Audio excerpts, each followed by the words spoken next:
Hey, welcome everyone to the Ayrshire Women's Cycle Festival 2022. This is our webinar about the Andshecycles project, and we are joined by Rowanne Ness from Sustrans. Rowanne's an iBike coordinator for the central team within Sustrans.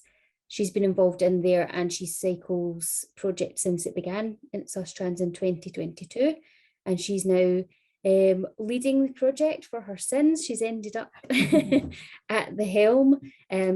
And I'm involved from an Ayrshire point of view, so I'll be giving you a bit of an update on how it's all working in Ayrshire. But I'll hand over to you to tell us all about it, Rowanne. Brilliant. Yeah, thank you so much for having me along today. I just thought I would talk a bit about the Andshecycles project, where it started, where we are now, and where we hope it goes in the future. It's been a really great initiative that we've been working on across Sustrans. Many different kind of teams have been working together on this project. And the whole project is all about trying to find out and overcome the barriers that are preventing teenage girls and young women from cycling. So I will move on to the next slide. So as I said, Andshecycles is a national campaign. So we're working across Scotland to try and address any barriers that teenage girls and young women are facing when trying to ride a bike. So this project, Andshecycles, wasn't actually started here in Scotland. It is inspired by a campaign which was led and developed by Green Schools Ireland. So in 2020, as many of us were doing, we were all sitting at home, trying to think about new ways that we would be able to engage with children and young people, because we were not able to get into schools anymore. And one of our major aims within our schools work with Sustrans is addressing this gap that we see when young women in particular move from primary school to secondary school. And we noticed that there's a huge drop off in the number of girls choosing to cycle. So when we were sitting at home, not able to get into schools, we thought this is a perfect opportunity for us actually to, as a team, reflect on that and think about our approach to try and address that issue. So when we were thinking about this, we came across this campaign called Andshecycles that was led by Green Schools Ireland, and thought it just sounded amazing.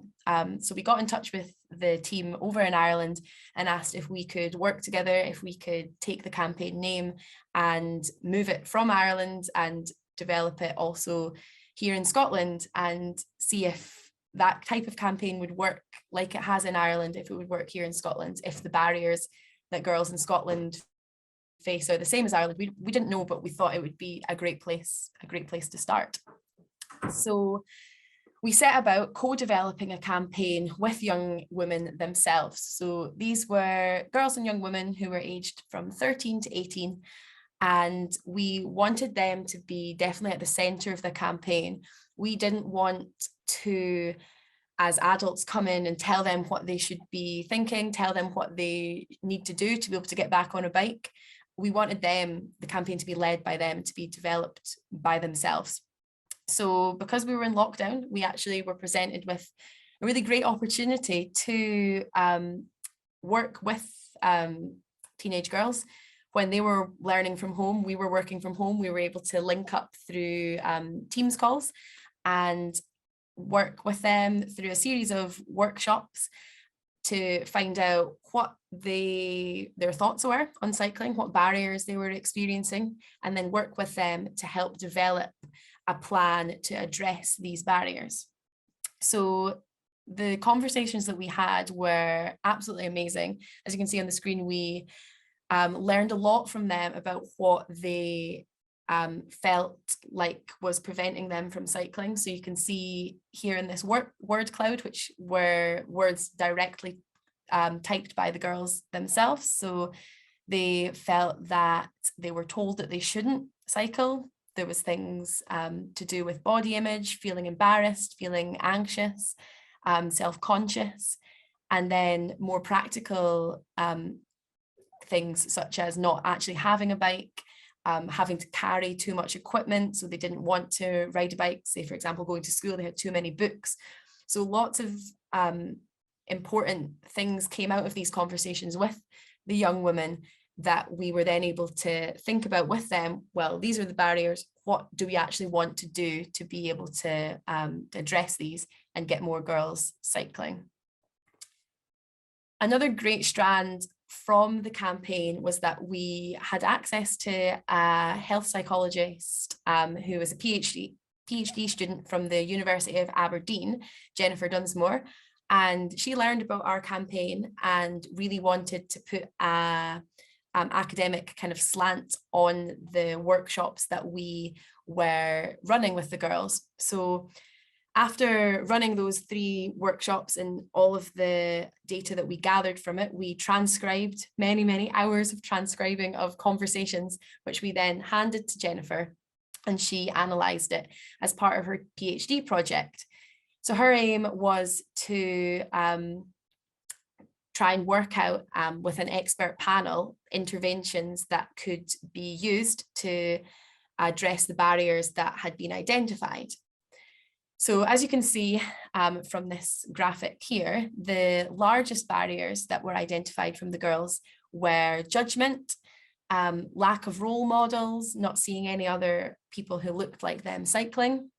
There was the stereotypes of what a cyclist is, who cycles. There was a strong kind of impression that the only people that the young women saw cycling in their local area were stereotypically men who were wearing a lot of lycra, and that's just people that they didn't identify with, so they wouldn't want to cycle because that wasn't them. There was things such as their appearance, so how they looked on a bike, how they might appear after they'd ridden a bike, say, to school. There was feelings of being uncomfortable, particularly surrounding if they were on their period and how they would be able to deal with that if they were also cycling. And then there was safety as well as a barrier that came out, and that often surrounded the type of routes that the girls would have to travel on when going the places they wanted to go, and those routes being perhaps unlit, away from kind of visible spaces. So a lot to do with that and how they wouldn't want to put themselves in that type of situation. So Jennifer analysed all of these barriers that came out. Those were the 7 largest barriers, and she kind of split those into 2 main areas. So the ones, as you can see on the screen, there's a lot of subjective norms, and then there's also attitudes towards cycling. Those were the 2 kind of main things that she got out of her analysis. She worked with a group of experts to identify some interventions that would address both the subjective norms and attitudes towards cycling. Another part of Jennifer's PhD process has been evaluating campaign materials, which I guess we've not actually introduced these materials yet, but these were some of the images that were created as part of the campaign, and Jennifer has been sending out surveys to young women and actually young men as well about whether people's attitudes towards cycling are changed by seeing images such as the ones on the screen. So as I said previously, a lot of people didn't identify with anybody who they saw riding a bike in their local area. So these images were created as part of the campaign to try and address that barrier. And Jennifer is now working on seeing whether images like this actually have an impact on people's attitudes towards cycling. So that kind of result from that hasn't been published yet, but I'm really excited to see whether things like this actually do have an impact on teenagers' attitudes towards cycling. So back to the main campaign. So we did, like I said, those series of workshops, and off the back of those workshops, we worked with the young women on 2 kind of strands. So the first thing we did was to try and establish these local Andshecycles groups. So these were groups of teenage girls and young women that would come together in their local areas to ride bikes and take part in training, so cycle training, maintenance training, go on lead rides all together. to as part of this kind of Andshecycles campaign that we were doing. So we were in the position within the iBike team to provide support. So that could have been officers going out with the groups, some funding as well we were able to supply to help the girls and young women to make what they wanted to happen actually happen. So in some areas we had bikes being purchased, we had lockers being purchased to kind of overcome that barrier of having too much equipment to carry. We had girls only training and confidence sessions to try and address that barrier of feeling maybe self-conscious or anxious to ride a bike in front of others. So a lot of the barriers identified were really worked on in these local Andshecycles groups that we managed to establish. And one group I think has been so successful has been the Andshecycles group in Ayrshire, which I think Amy will be able to talk a little bit more about now. Yeah, so when we heard about the Andshecycles campaign, we thought we really wanted to get involved in it. It was myself and Holly from the Kilmarnock Hub. We're both really passionate about getting more females cycling. So we were like, yep, sign us up. We want to get involved. And we put the feelers out and initially got groups from Girvan Academy in South Ayrshire, Ayrshire College, who have campuses in East and South Ayrshire that took part in these groups, and the Ayr Arc, which is a local kind of youth club. So we got those three groups were our kind of initial starting points, and we just did the process exactly as Rowanne's already explained it, did the focus sessions with these girls, getting their thoughts and their opinions, their perceptions, what the benefits were, what they felt their barriers were. And I would say that the things that already have come up about feeling self-conscious and being worried about appearance and it generally just seeming a bit uncool were definitely the same for our groups. That was what was coming up with them as well. And then after the groups, we were still in lockdown. We weren't really able to do as much in 2020 with those initial groups as what we would have liked. So we revisited it the following year in 21, and then that's rolled into 22 as well. We had 3 new groups come forward again, another at Girvan Academy. We had Mar College and Trim come forward, and we've got a group of girls from several different schools in East Ayrshire who are actually involved in a leadership programme through their schools, and they have all come together and formed one group. So we've actually got lots of different schools within East Ayrshire within that one group, which is amazing. And again, we've just started from scratch with them, and we've gathered all their opinions and all the information, and they've come up with some new action plans off the back of that. And we're hoping to have actually more groups from the ARC starting again in the summer. So it's almost like just rolling on now all the time. We've got new groups coming in and wanting to try it, and when more schools are hearing about it, they quite fancy getting involved as well. So I think it will be something that will be a feature in what we're doing at the Ayrshire hubs to come. Brilliant. Yes, loads of successful things seem to be happening in Ayrshire with the Andshecycles groups, which is fab. So yeah, as well as the kind of localized Andshecycles groups like the ones happening in Ayrshire and all over the country, another huge strand as part of those as part of the campaign was having this national kind of public facing platform. So during those initial learning and research groups, as well as finding out what the girls would want to do to tackle the barriers preventing them from cycling in their local area, we also wanted to see what they would want to have out there on social media, because that's a massive place that young people get information from and take advice from, and helps inform their attitudes. We want to know what they would want to have out there and what would help them address any of those kind of barriers that they had said that they were experiencing. So Andshecycles came to Instagram and also to TikTok, and we wanted this to be a place which was a community for young women to see people that looked like them riding bikes. we wanted this Andshecycles Instagram page to be a place where inspiring pictures could be shared, video clips, stories, tips for followers, just a place that would be quite inspirational to encourage more girls to try cycling for local journeys with their friends and just generally for fun.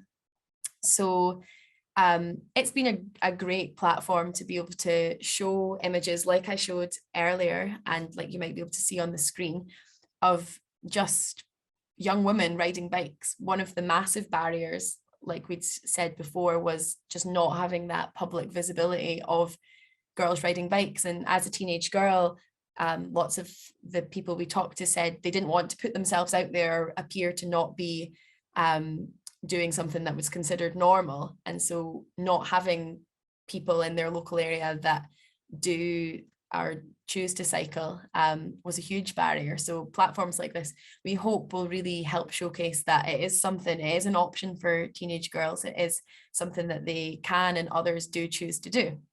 So we have this Andshecycles Instagram page, and we also, to launch the whole campaign, which happened in October 2021, we created a launch video, which I will show you in the next slide. The images you can see on the screen here are as part of the video filming process. So you might be able to see in the picture on the left that the video was in part filmed using a really special camera bike, which is seemingly one of the only ones in the country set up that way. So it was great for us as a cycling and walking charity to have bikes and active travel being used in the actual filming process. It was really lovely as well.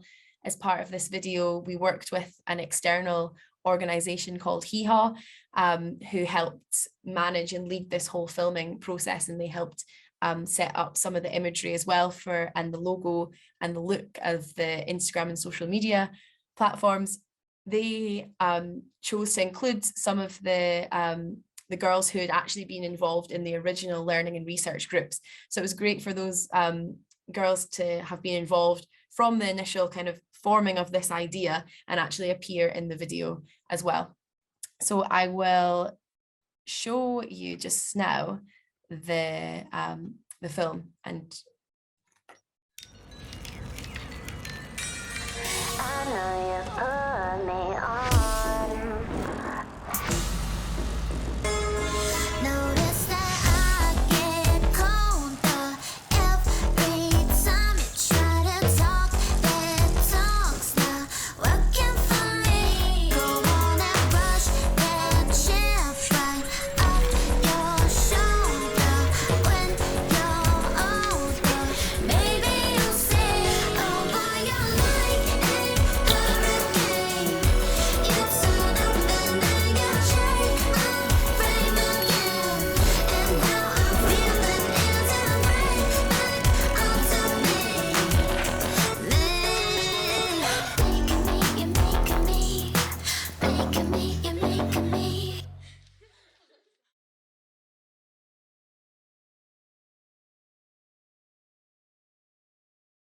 So if you're quite keen to maybe get involved yourself, we do actually have a resource pack that you can download, and you can get that from the iBike website. The address is on the screen. And that's a 3-part interactive workshop for anyone who wants to try it, really. And it's to help guide you through those 3 sessions that we've been doing with the girls that we've been working with. It lets you learn more about the campaign in general, discuss all of your thoughts and opinions, and come up with your own action plan. Session 1 is all about exploring the cycling experience of the group and really just discovering like everyone's perceptions of cycling. Session 2 aims to kind of address any barriers and the attitudes towards cycling amongst their peers. And we talk a lot as well about the benefits and try to kind of hark back to maybe when the girls were younger and might have enjoyed cycling a bit more as kids, and try and bring some of that positive experience back out. Hope that it maybe sparks some interest. And then session 3 involves creating a group action plan, which helps address the gender gap in cycling. So as I say, the resource pack that you can download helps you work through each of those sessions and gives you a bit of a plan for each one. There's some creative tasks within that as well. So it's not all just about talking. It's not all just about writing things down. There's some nice ideas there that can be shared then online as well. We've got the Andshecycles Instagram page that you can add things to. And we'd really encourage everyone to do that if you're going to take part and use the resource pack yourself. We'd love to see what you're doing with it. This is an example of the action plan template. So this sort of shows you what one of the groups has come up with. They were kind of wanting to see more bike lanes and some safer infrastructure, some more bike storage, giving cyclists more space on the road, drivers changing their behaviour, some behaviour change at the school, sort of less judgment from peers about girls cycling, more secure places to put your bike. So some of that you can affect and some of it is you can't, but it's nice to just get everything down in one place, and then the girls can decide which bits of it they want to actually tackle. And then you can look through what steps you actually want to take to tackle some of those things.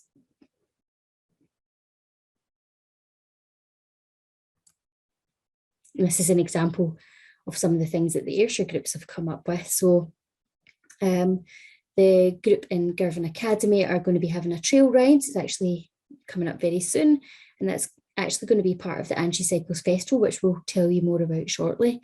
They're also looking to set up an after-school bike club for girls. Mar College, who are in Troon, they're going to be doing a cycling fun day with loads of bike-related activities in each department. So for example, in PE that day, you'll be doing a cycling related activity. In maths, they'll be doing some sort of maths puzzle or quiz that's related to cycling. There'll be something in HE, maybe the smoothie bike might be getting brought out, loads of different things like this. The girls in that group are also hoping to put a survey out to the school just to get more information about other people's, the kind of bigger picture about perceptions of cycling and what might encourage people to cycle to school more. And they're going to build that into a bike breakfast day where people who cycle into school that day can get a free brekkie. And they really wanted to create a more bike-friendly school for their new primary sevens that are going to be coming up to S1. They felt that if they could create a friendlier atmosphere for cycling and for bringing your bike to school for the new guys coming up, then it would help with a longer term change. And both groups were also really keen to roll out the Andshecycles programme to more groups. So I'll be supporting through Ayr Kilmarnock Active Travel Hubs will be supporting the groups to roll that out to more pupils within the school. This is another example of one of the groups that applied for some funding through us. There was up to £2,000 per group available to help purchase some things to help you become a bit more cycle friendly within your school or your group. So things like bikes, lockers, some trainings, helmets, things like that. So this group actually applied for some funding. You can see their nice new shiny bikes there, and they're away running their bike club now because they got this funding. So some of that funding's, the funding pot is still available, and if you're interested, then it's worth looking into it and downloading our resource pack, and you'll get more information about that in there.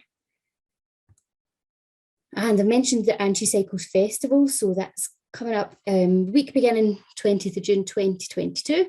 Some girls and young women throughout Scotland will be joining together to ride bikes in their local areas.